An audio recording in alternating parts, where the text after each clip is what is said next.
Módulo 2, Instrumentos de Salud Familiar. Vamos a conocer algunos conceptos que son claves para poder ir trabajando en la evaluación de las familias y la aplicación de los instrumentos propios de la salud familiar. El primer concepto que vamos a revisar es riesgo familiar. El riesgo puede tener distintas connotaciones. Por ejemplo, puede denotar una probabilidad de que se produzca un resultado adverso o como factor que aumenta esa probabilidad. Continuamente aparecen otros factores asociados y la aparición del daño parece ser cada vez más multifactorial. En el ámbito familiar, por su parte, la percepción del daño o hecho adverso puede tener distintas definiciones según la mirada subjetiva de quienes lo viven y quienes lo evalúan. Eso puede ser distinto, por un lado, la impresión que tiene el usuario versus la impresión que tiene el profesional que está evaluando. Y finalmente, la generación de un producto concreto para la evaluación del riesgo de daño familiar continúa siendo un desafío, porque lo que a juicio nuestro puede ser un factor de riesgo para la familia, de hecho puede que no lo sea. ¿Ya? Muchas veces cuando nosotros evaluamos a la familia pensamos, o sea, yo no podría vivir de esta forma o no podría tener este tipo de vida. Bueno, no importa lo que yo piense, ya para ellos ha sido una forma de vivir y esta forma de vivir tal vez es la única que conocen y les ha permitido sobrevivir y de alguna otra forma mantener su familia, criar a sus hijos. Sin embargo, a ojos nuestros, a ojos del experto, nosotros lo vemos como situaciones de riesgo. Otro concepto importante desde la mirada a la salud familiar tiene que ver con el daño que se produce cuando uno o más miembros de la familia no alcanza los logros esperados en su etapa de desarrollo en el ciclo vital. ¿Cierto? Nosotros estuvimos viendo que según Erickson hay unas etapas súper definidas en cuanto a los logros que las personas tenemos que alcanzar según nuestro ciclo, y cuando nosotros no llegamos a ese nivel esperado, puede que estemos en situación de riesgo.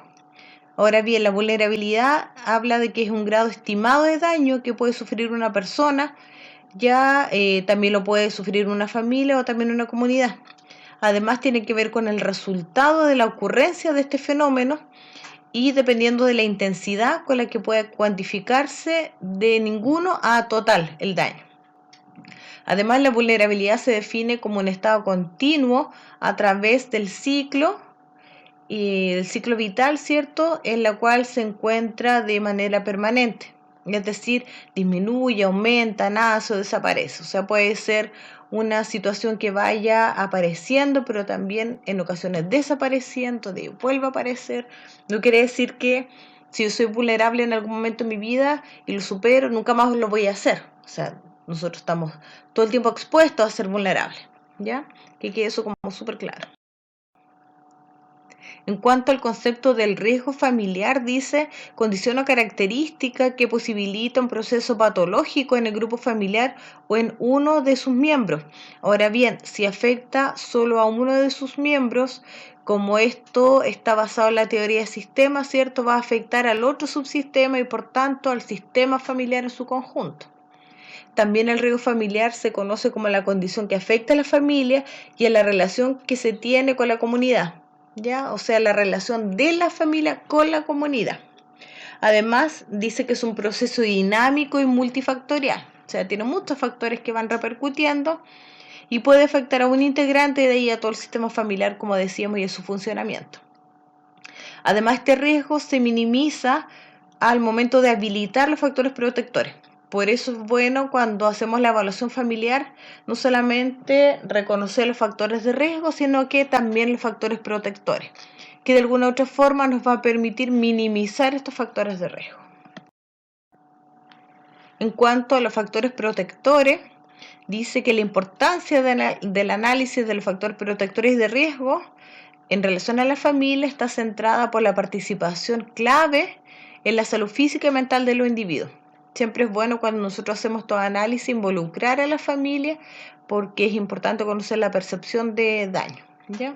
El enfoque de factores de riesgo de protectores, dice, se basa en que las personas, las familias y los grupos tienen diferentes grados de posibilidad de desviarse de la salud y del bienestar.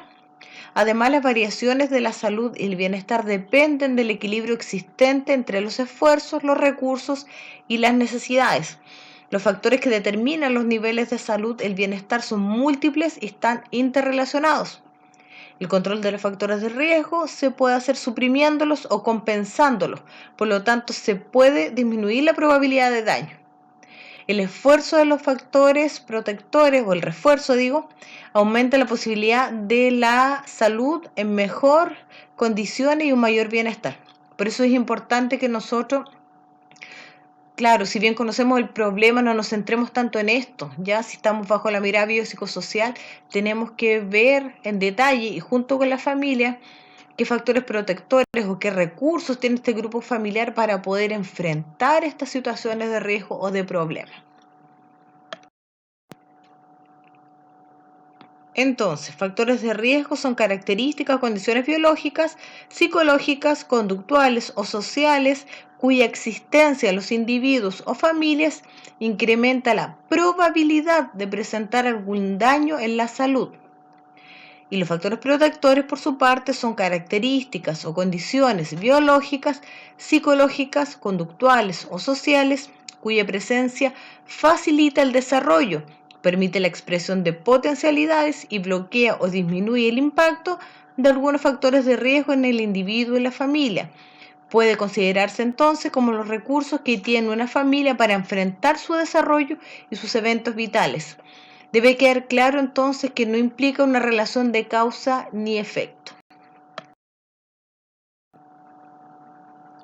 Para introducirnos en el tema de instrumentos de salud familiar, vamos a comenzar revisando nuestro video de apoyo número 3, donde encontramos el caso de Don Manuel y se titula El genograma. Habiendo revisado el video, es bien importante que podamos diferenciar los instrumentos de salud familiar. Hay algunos instrumentos, digo, que nos permite evaluar la estructura familiar y otros que nos permite evaluar la dinámica familiar. En relación a la estructura familiar, tenemos instrumentos que nos permiten conocer, por ejemplo, la descripción de los integrantes. Entonces, contamos con genograma, líneas de vida, ecomapa, entre otros. Y en cuanto a la dinámica familiar, o sea, la parte relacional, tenemos el Apgar familiar, el círculo familiar, los estudios de familia, la visita domiciliaria integral, entre otros. En cuanto al genograma, tenemos que decir que el genograma es una representación gráfica de una constelación familiar que es multigeneracional, o sea, mínimo un genograma tiene que tener 3 generaciones. En el genograma se registra la información sobre los miembros de la familia y también sus relaciones. Su estructura permite acceder a la historia familiar y a sus relaciones familiares y es la fotografía del presente. Eso quiere decir que cuando elaboramos un genograma tenemos que estarlo actualizando cada vez que nos reunimos con el usuario. ¿Cómo se realiza un genograma entonces? Primero se hace un trazado de la estructura familiar. Recordar que los cuadrados significan o se utilizan en el caso de los varones, los círculos en el caso de las mujeres y los triángulos en el caso de los embarazos. Luego se registra la información de la familia, fecha de nacimiento, de matrimonio, de defunción, enfermedades que se tengan, por ejemplo, situaciones de familia que hayan sido significativas como divorcios, enfermedades que puedan significar herencia, situación laboral, etcétera, escolaridad también. Y finalmente se va haciendo la delineación de las relaciones familiares, si las relaciones son cercanas, distantes, conflictivas, etcétera. Como dice acá, un genograma nos permite ver qué tipo de cosas, la estructura familiar. el ciclo vital en el que se encuentran los individuos y la familia, las crisis normativas y las no normativas, ¿cierto? Las esperables y estas que vienen de repente, las inesperadas, la repetición de pautas a través de las generaciones, los divorcios, los abortos, los embarazos, las separaciones, todo este tipo de situaciones que se van repitiendo. Suceso de la vida, funcionamiento familiar, nos permite ver, por ejemplo, si hay algún tipo de adicciones también, pautas vinculares y triángulos, si tenemos una relación de alianza, ¿cierto?, con algún integrante del grupo familiar, y situaciones de equilibrio y de desequilibrio, digo, en el núcleo familiar. Todo eso tiene que estar consignado en el genograma y nos permite verlo de una manera gráfica. Aquí ustedes pueden leer, ¿cierto?, todos los datos que tienen que incluir un genograma. Favor revisar entonces la simbología de un genograma. Tenemos que pensar que esta simbología que acá aparece presente es la clásica y la que está validada, ¿cierto?, en todos los estudios y toda la información sobre salud familiar. En esta lámina tenemos información en relación a los hijos. Dijimos que un embarazo era un triángulo, cuando un aborto espontáneo es un círculo, ¿cierto?, que está pintado de negro. Cuando es un aborto inducido se coloca una línea y una X. Ahora, yo tengo la experiencia que en general las personas no dicen que tienen un aborto inducido, o sea, de hecho si tienen alguna pérdida generalmente lo señalan como algo espontáneo. Luego la muerte de los niños al nacer, en el caso de las niñas un círculo, una X, en el caso del varón un cuadrado y una X, ¿cierto? Es importante consignar la fecha en la que este niño habría fallecido. El genograma siempre tiene la estructura en que el varón va a la izquierda y la mujer va a la derecha en el caso de los padres. Fíjense bien que no pasa eso con los hijos, porque en el caso de los hijos va del hijo mayor al menor. Entonces puede que el mayor incluso sea mujer y no por eso uno la va a colocar después, ¿ya? Los papás es lo que el varón va a la izquierda, la mujer va a la derecha, pero los hijos siempre van de mayor a menor y siempre con la edad consignada dentro de cada una de las figuras geométricas, el círculo o el cuadrado según sea el caso. Y al otro lado tenemos en el caso de los hijos adoptados, si es varón, ¿cierto?, el adoptado, se coloca una línea segmentada, luego un cuadrado. Ya si es niña, en este caso la adoptada, una línea segmentada y un círculo. Los mellizos van unidos, ¿cierto?, desde el renglón de arriba, y los gemelos igual, pero además aparece con una unión al interior. Acá tenemos las relaciones clásicas entre los miembros. Es importante consignar que puede ser muy estrecha pero conflictiva. Generalmente eso se utiliza en el caso de los hermanos. Conflictiva solamente, cercana. Hay un quiebre que lo podemos utilizar cuando, por ejemplo, las parejas tienen alguna separación. Y distante, por ejemplo, en el caso de los padres con los hijos, generalmente nos pasa eso cuando los papás están separados, hay una relación distante entre ellos. Y lo importante es consignar según lo que refiere uno de los integrantes y el otro, ya, porque acuérdense que esto es percepción. Las relaciones las van refiriendo los propios miembros del grupo familiar. Entonces yo puedo decir, según Claudia, yo tengo una relación cercana, pero según Daniela, o sea, la otra parte, mi relación es conflictiva y viceversa. Por eso es importante todas las impresiones. En cuanto al APGAR, vimos que es un cuestionario que es autoadministrado y lo que refleja principalmente es la percepción de las personas en relación al estado funcional de su familia. Entonces es muy interesante porque lo podemos aplicar al matrimonio, ¿cierto? Y cada uno de ellos va a tener una percepción distinta al respecto de la funcionalidad de su familia. Es bien importante la información que se obtiene porque en ocasiones es muy diversa, ¿ya? Insisto, percepción. Entonces el cónyuge puede decir que ellos tienen una relación bastante funcional, pero la señora dice o lo percibe como muy disfuncional. Entonces, como bien interesante la información que de ahí se puede obtener.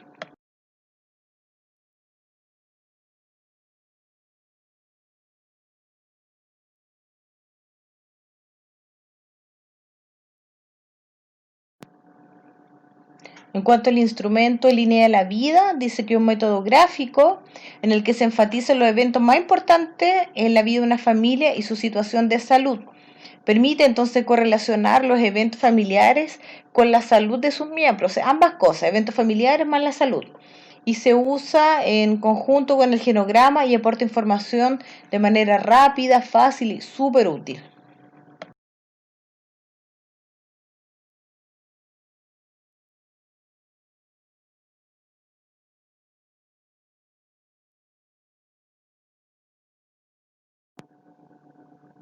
Por su parte, el círculo familiar dice que es la percepción de un miembro de la familia en relación a su propia familia. Uno se demora más o menos 2 a 3 minutos en poder elaborar su propio círculo familiar. Y los objetivos son, bueno, ayudar a la familia o a la persona en realidad a conectar su situación actual en cuanto a su sistema relacional familiar, o sea, como autodiagnóstico. Nos permite añadir una nueva dimensión de la comprensión de los contextos vitales del paciente, ayuda a ver las relaciones y soluciones que antes no veía y ayuda a desplazar el foco de atención del individuo, sus síntomas, a una perspectiva mucho más familiar. Entonces, la lámina siguiente tenemos un ejemplo de un círculo familiar. Bueno, y ustedes también lo pudieron ver en el caso de don Manuel, ¿ya? Porque en ese caso en particular se ven todos los instrumentos utilizados. Ahora bien, si quedan dudas y todo, lo pueden revisar de nuevo e incluso compartir en el foro, hacer las consultas. Yo no tengo ningún problema en explicarle y comentar cuándo se utiliza el círculo familiar.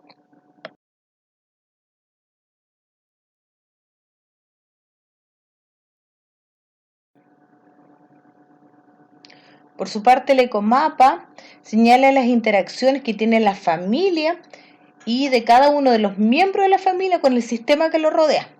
Permite identificar situaciones de estrés y de conflicto del individuo, de la familia con su entorno.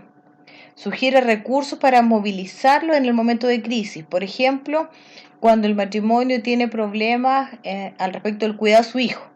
No saben dónde dejar al pequeño, por ejemplo, ahora en tiempos de pandemia. ¿Qué podemos hacer? Miramos nuestro ecomapa y decimos, a ver quién tenemos.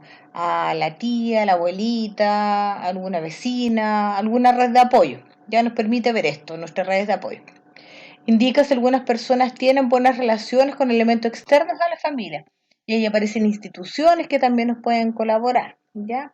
Y determina si la familia en conjunto o alguno de sus componentes están aislados de aquellas fuentes de recreación, de apoyo educativo, económico y social. Cuando nosotros vemos un ecomapa y lo van a poder ustedes apreciar en la figura siguiente, en la lámina siguiente, uno se da cuenta que hay grupos familiares que efectivamente tienen redes de apoyo que son bastante deficitarias. Entonces, en estos casos, esas escasas relaciones sociales de repente hace que se puedan incluso aumentar o acrecentar más las situaciones de estrés o de conflicto a nivel interno familiar incluso.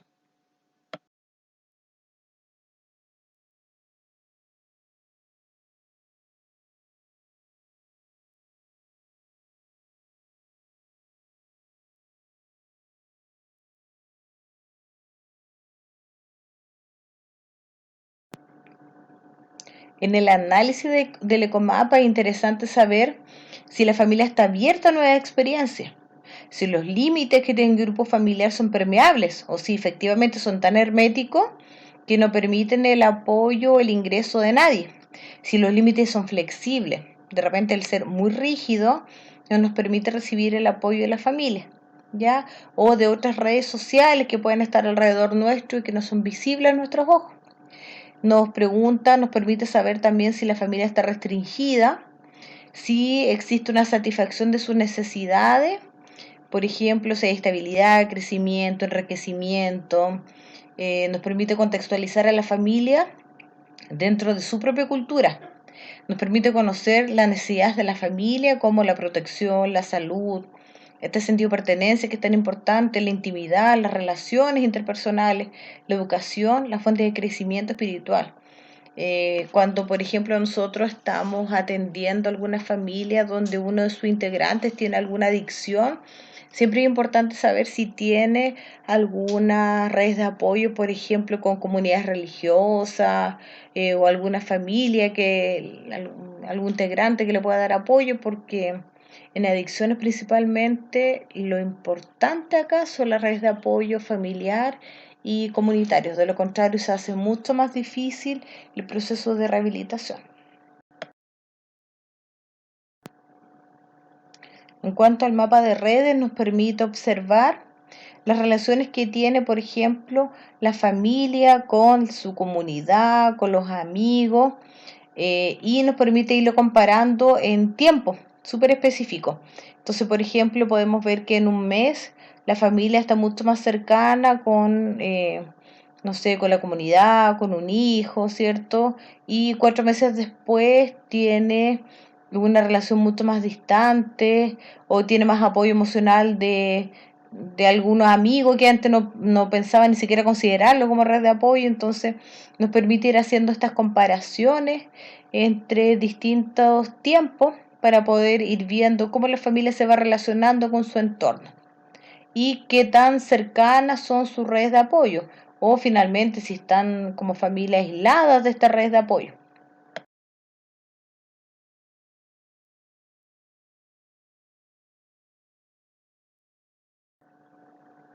Veíamos la lámina anterior, cuándo utilizar estos instrumentos, cómo elegir, cómo saber. Ya veíamos en un comienzo que hay algunos instrumentos que están definidos para conocer la estructura familiar y otros las relaciones familiares. ¿Ya?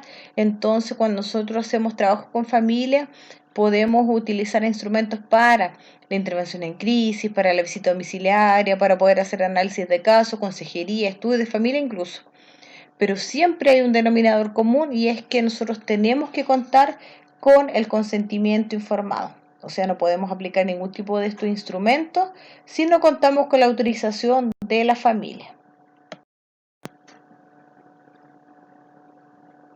En cuanto a la matriz de riesgo, les voy a presentar a continuación algunas evaluaciones a partir del riesgo familiar y también la utilización de la cartola familiar. El enfoque de riesgo dice que la presencia del riesgo implica la probabilidad de que la presencia de una o más características o factores incrementen la aparición o consecuencias adversas para la salud, para los proyectos de vida y para la supervivencia personal o de otros. Sin embargo, no conduce a la certeza de que el daño se produzca. O sea, existe la eventualidad, no la certeza. El enfoque de riesgo asume que a mayor conocimiento sobre los eventos negativos, mayor es la posibilidad de actuar sobre ellos con anticipación para evitarlos, cambiando las condiciones que exponen a un individuo o grupo a adquirir la enfermedad o daño. Por eso es importante la intervención primaria, por eso es importante poder hacer prevención primaria y que nuestra estrategia esté focalizada en la promoción. Así de alguna otra forma, nos vamos anteponiendo a este riesgo.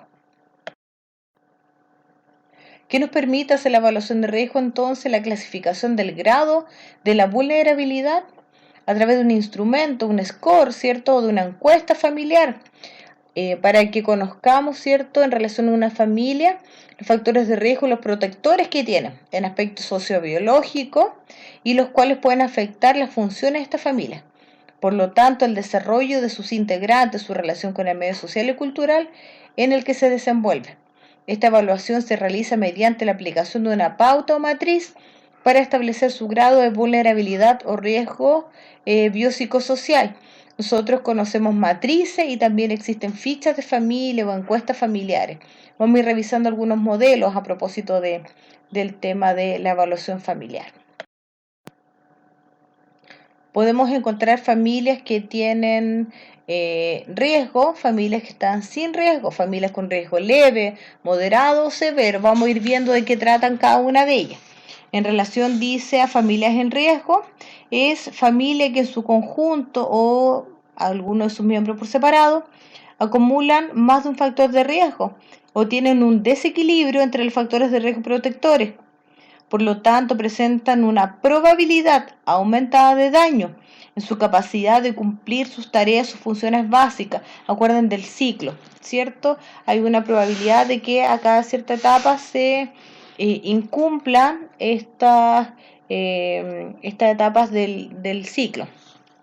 Ahora bien, tenemos familias sin riesgo, en las que las condiciones sociales, biológicas y psicológicas presentan más factores protectores que factores de riesgo. Entonces hay gente o familias que efectivamente tienen más factores protectores que otros de riesgo. Por lo tanto, al momento de clasificarlas quedan como familias sin riesgo. Las familias con riesgo leve dice que son familias con algunos riesgos pero con un desarrollo funcional.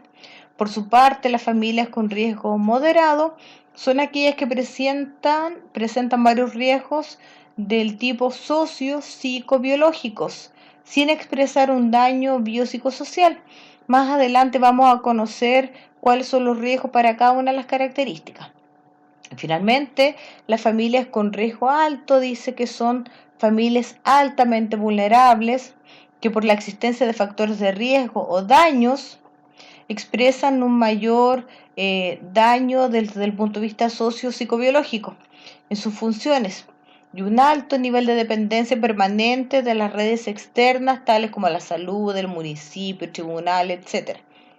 Aunque muchas veces estas familias tienen menor acceso a los servicios de salud y otros sistemas de soporte social, a pesar que lo necesiten, tienen problemas de acceso.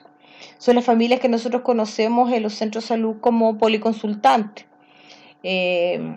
Y son familias que nosotros vemos en las cuales existe daño desde el punto de vista de la salud física, psíquica, social. O sea, sus miembros están dañados. Ahora bien, este tipo de familias no son tan susceptibles de poder realizar estudios de familia porque nosotros nos vamos a colocar metas, pero están tan dañadas que finalmente resulta bien complejo poder generar algún logro.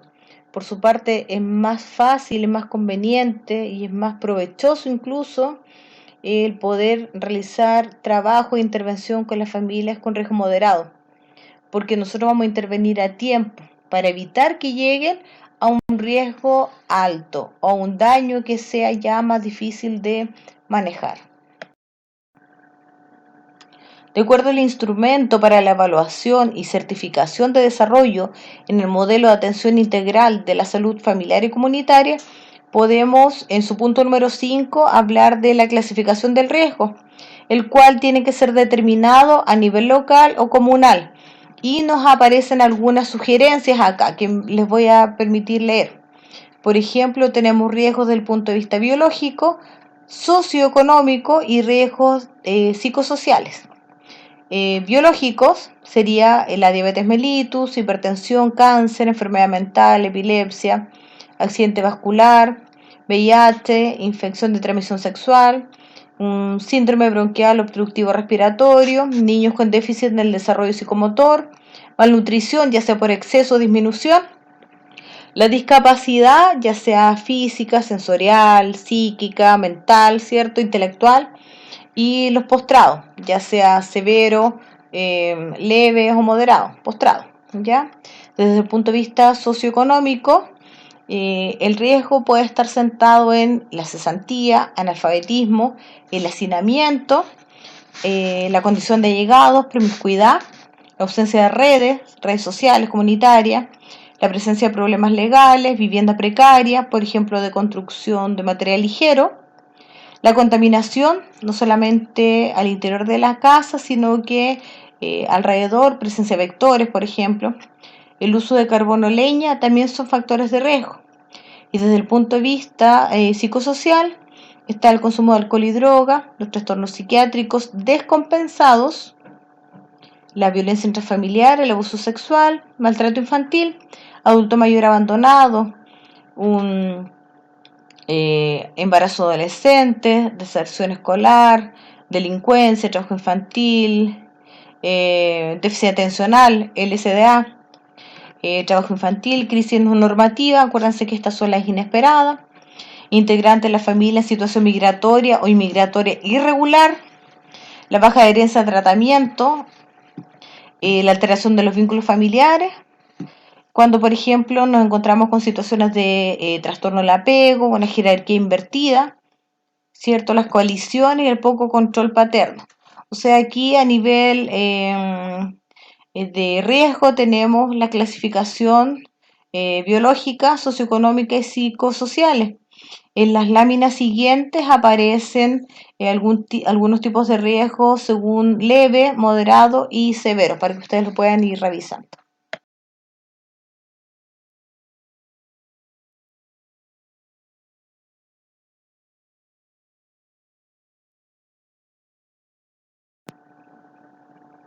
En cuanto a la cartola familiar, este es un instrumento de gestión de salud familiar que reúne, dice, un conjunto de antecedentes de la familia y sus integrantes, recogidos por diversos instrumentos de salud familiar. O sea, cuando nosotros realizamos una cartola familiar, para poder ejecutar, para poder realizar esta cartola, tenemos que aplicar distintos instrumentos de salud familiar. Nos permite entonces dimensionar las necesidades de salud y de acompañamiento de las familias en sus ciclos vital, individual y familiar, y por parte de los equipos de salud. También nos permite priorizar los recursos sanitarios con una lógica de equidad, activando diversas acciones en aquellas familias según sus necesidades. Además, hay que considerar que tiene que ser aplicada por integrantes del equipo cabecera, capacitados en los instrumentos de salud familiar. Se puede aplicar, por ejemplo, en las entrevistas, en box, se puede aplicar en visita domiciliaria, en distintos momentos. ¿Ya? Lo importante es que también estas cartolas familiares se vayan actualizando. Nos permite combinar una serie de instrumentos básicos de evaluación familiar y la responsabilidad es de todo el equipo. O sea, nosotros somos capaces de visualizar, digo, la situación familiar, pero también del levantamiento de algunos planes de acción y de la responsabilidad que tienen los integrantes de este equipo cabecera para el cumplimiento de estos planes de acción.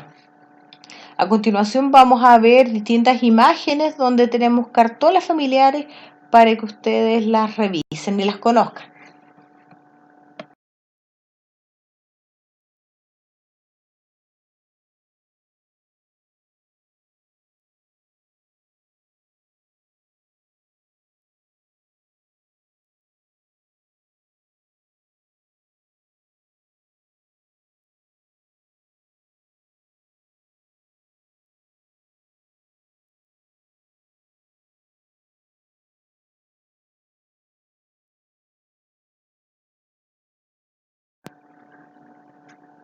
Y finalmente vamos a revisar el instrumento Escala de Valoración Familiar en Salud, más conocido como SALU-FAM. Este es un cuestionario también autoaplicado que debe ser contestado, dice, por un integrante de la familia que sea adulto. Pretende conocer la dinámica familiar y las relaciones que existen entre sus integrantes. Nos permite identificar aquellos grupos familiares con mayor o menor vulnerabilidad en el ámbito de la salud. Además, es el resultado que se obtiene puede ser de alta probabilidad de vulnerabilidad o de baja probabilidad de vulnerabilidad en el ámbito de la salud. Lo ideal es que se vaya aplicando de manera anual.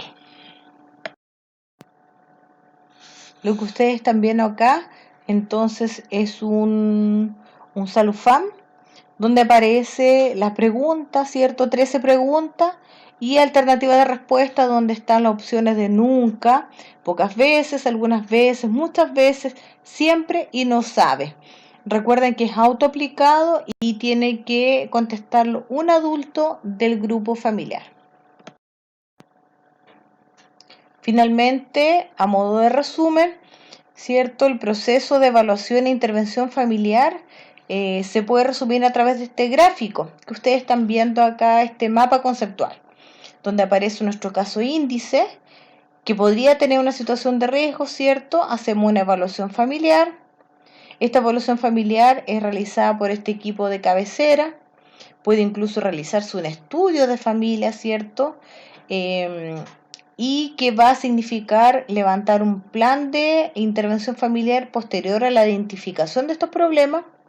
Luego nos corresponde hacer la ejecución de las actividades, de las múltiples actividades, con tiempos bastante acotados, ¿cierto? Hay que hacer un monitoreo y una evaluación.